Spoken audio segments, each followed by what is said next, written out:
এককভাবে না, পড়াশোনা করে আমার ছোট ভাইকে সাথে নিয়ে আমি আসতে পেরেছি। অন্য কাজ করতে হতো, ব্যাগে করে চারতলায় বাসা তাকে থামানো হলো। তোমাকে এই 9-10 পর্যন্ত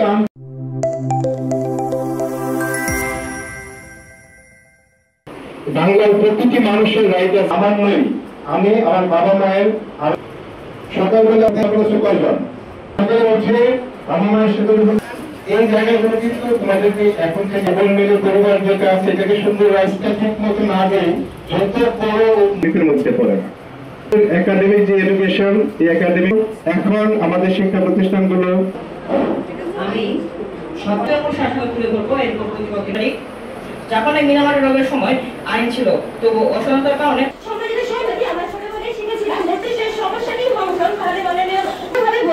যে আমাদের যেসব বাধ্যতামূলক নিয়ম কানুন যার মাধ্যমে নাগরিকদের আস্থা মেনেছে প্রতিপক্ষ 2002 সালে প্রথম আইন বন্ধ হয়নি।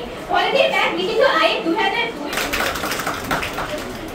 মানুষ স্বভাবত স্বল্প খরচের সুবিধা চায়, শুধু বোঝানোর মাধ্যমে তাদের অভ্যাস বদলানো খুবই কঠিন। ধন্যবাদ মাননীয় বোনেরা, আমাকে বক্তব্য দেওয়ার সুযোগ দেওয়ার জন্য। কৃতজ্ঞ চলছে এবং বিষয় হচ্ছে অনেক কলেজে অনেক কতটা ক্ষতি করছে, ভবিষ্যৎ প্রজন্মকে কতটা বিপদের দিকে ফেলেছে মাননীয় দলনেতা রাদিয়া সিয়াবিনকে আমি আমার সচেতনতার কথা আমি তো সেটাই বলছি যে আমরা সচেতন নই, আমরা জুতার ব্যবহার করি না।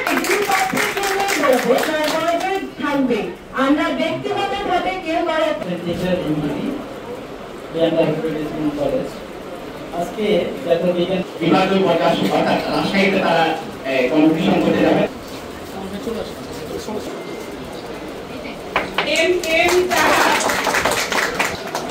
মোহাম্মদ তাহমিদ বিন এবারে আসবে মোহাম্মদ মাহিন, মোহাম্মদ আরবি রহমান।